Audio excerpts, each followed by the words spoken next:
And then last, cut in government services. We have cut back the amount of money going into things like welfare. Welfare was reformed in 1996. As a result of that, we've cut the number of people getting welfare in half. In half. And that is still the case even after the worst recession since the Great Depression. We had twice as many people receiving government benefits and help from the government in 1996 than we did in 2009 with the worst recession in American history. Recession of 1929. What? Is there any mystery about why we've had 22,000 children homeless in the streets of San Diego County?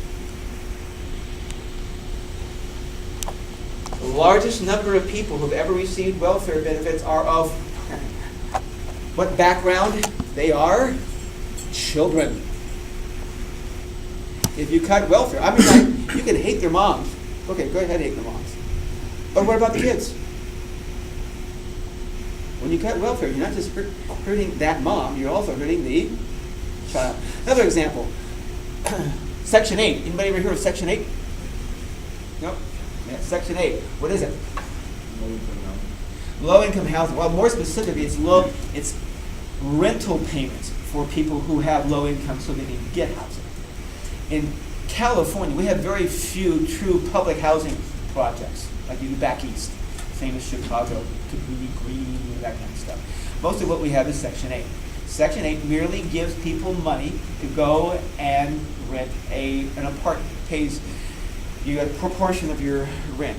The goal is that nobody should spend more than 1/3 of their income on the cost of housing. And in San Diego, the 2-bedroom house costs $1,000, and you only have $300. Then they pay the extra $700. So it's a great program. It's a great program. It was cut by 80% since the 1980s. Pretty easy figure to cut by 80% since the 1980s. And the good news is these days, many people qualify for Section 8, housing help. But the average wait to receive what they've just qualified for nationwide is, wait for it, 7 years. Well, where are they supposed to be? Congratulations, you just received eligibility for Section 8, and your life is going to get much better because the government's going to help you find a house and help you pay for it. Just come back in 7 years. In the meantime, where are they? Out by the ballpark with their kids on the street, putting the little girl under the truck at night to go to sleep. Well, that's just an average, so they could probably wait more too. They can. Now, what is fair is if you have children, you're going to be prioritized to get that help quicker. So, in all fairness, we have to recognize that. But this has contributed to growing homelessness. What's happened to the cost of housing? It's gone up. The disappearance of those SROs I mentioned previously, those single-room occupancy hotels, those cheap places without light bulb on a wire, those are virtually gone. I was involved in a struggle around one in downtown San Diego, the Maryland Hotel, 200 people living in that hotel. Cheap place. They closed it down. You got to give these landlords credit. You got to really talk about good Christians they were. They did it 3 weeks before Christmas. Nice job. And what do? Kick 200 people out on the streets. I did some of the interviews of people who were living there. People in wheelchairs. They can't move except for their thumbs. Mentally, those guys, I talked to this one kid, you guys say it's a kid, but paranoid schizophrenic. This guy couldn't hold down a job because he kept talking to the voices all the time. Where is he now? He's still down in that area. He's just down by the ballpark, hanging out on the streets. Cost of housing has gone up. SROs have disappeared. The support for this has disappeared as well, and wages have gone down. Real average American wages have gone down. Let me even give you a period of time. Yeah, okay. I have 5 minutes to finish this stuff. Okay, so that's it. That's the reason for growing economic inequality. Any questions on this stuff? Are you thoroughly depressed? If so, I've done my job. As long as you feel like you got to go home and look for that rusty razor blade again, I'm doing my job. Let's talk about social mobility. Let's talk about some good news. Full change. Moving up. That's just what you're in this classroom to do. It's not enough just to sit around and hear the bad news. Let's find out about how you move up and what's involved in it. The technical term for this is social mobility. And you're going to need to know a number of different terms for social mobility. There is something called horizontal mobility, and that's just sideways movement. You don't move up, you don't move down, you move sideways. And obviously then there also is vertical mobility, in which there are two kinds of vertical mobility. What two kinds of those? Up and down. Okay. Two different distinctions. Horizontal mobility. What does that mean? It means somebody changes jobs but stays at the same economic level. I had a friend who was a plumber, roughly plumber. Got tired of crawling around under houses. He changed, became a carpenter. He liked that better. The pay was about the same, but he's now got a different job. Has he moved up? No. Has he moved down? No. He's moved sideways to a different job. A friend of mine used to teach at Palomar College, but she lived here in El Cajon. So the job opened up here on campus. She got the job here. She moved from Palomar to here for occupation. She's still a psychologist, doing the same work, doing the same pay, but she is now closer to home and she likes it. Has she moved up? No. Has she moved down? No. She moved sideways. That's horizontal mobility. Obviously, you can either move up, and that's what everybody wants. That's why you're in this classroom, right? Because you want to get a better job than you currently have. Because half of you are working for less than $15 an hour, and you want to make more than that. You want to move up. On the other hand, there's also the bad news we've been talking about, which is downward mobility. We've been talking a lot about the fact that average Americans have seen their incomes go down, and that would be called downward mobility. Okay. Now, what do we know about all these kinds of mobility? I'm going to talk about a few more in just a second. But what do we know about mobility in general? Most of it is very good for society and for people. That is, even sideways movement, even horizontal, at least you're changing jobs. You're no longer doing the same old, at least you're doing the same old, but in a different place, closer to home. We know that in general, social mobility increases social stability. The more social mobility you have, the more satisfied people are. Even if you have a great deal of inequality in society, people are willing to accept that as long as they feel like they've got a shot at moving up. Or at least their kids have a shot at moving up. So the greater amount of social mobility, the more social stability. And that even includes upward mobility that makes people happy, but even downward mobility can be good for a society if it is balanced by the same amount of upward mobility. By that I mean, let's say you have a rich person who's lazy, doesn't want to work.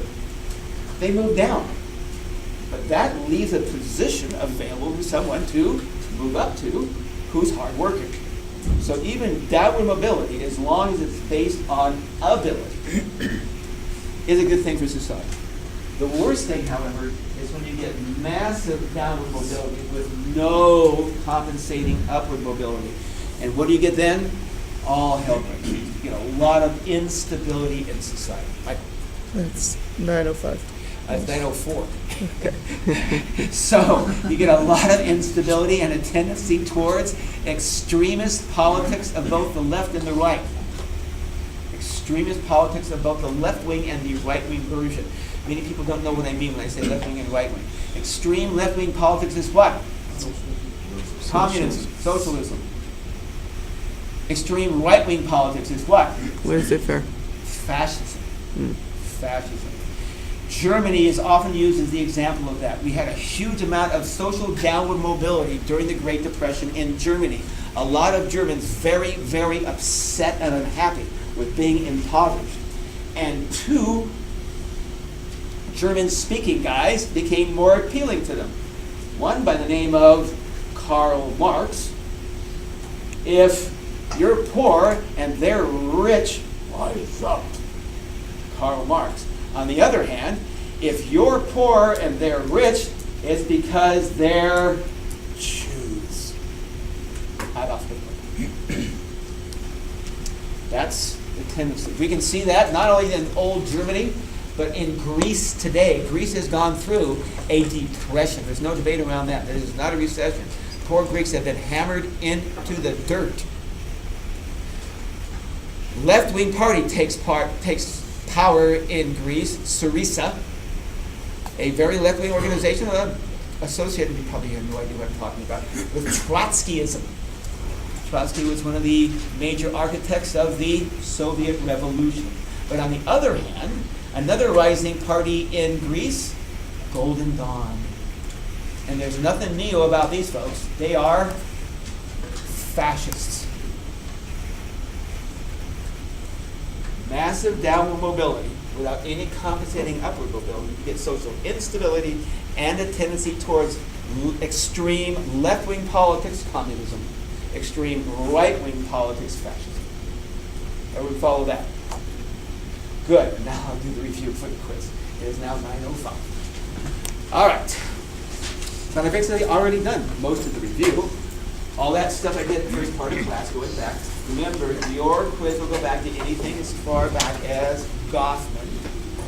So what do we cover today? So we talked about wealth versus income.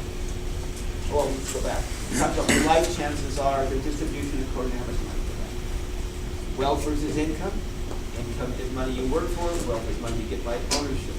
Both are unequally distributed, but wealth is more unequal than income. Both are growing more unequal. How come? Change in occupational structure, globalization, decline of unions. Those are the three biggies. And then after that, growth, change in family structure, particularly growth in single-parent families, and cuts in government services. Social mobility, horizontal versus vertical. I didn't get any farther than that, and the fact that we also have upward and downward mobility. Okay, any questions on that stuff? Depressing, but simple. Okay, for this quiz, you need to read a couple of chapters. Maybe borrow somebody's book. Oh, thank you. All right, remember, I'm using the current edition, which is required for this class. This test involves chapters 7 and 8, and also I said 9, but I decided not to do that. It's just going to be chapters 7 and 8. 7 and 8. It starts on page 195.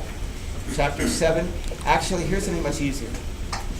Chapter 7, everything in that chapter is priority 1, with the exception of the conclusion, which is priority 3.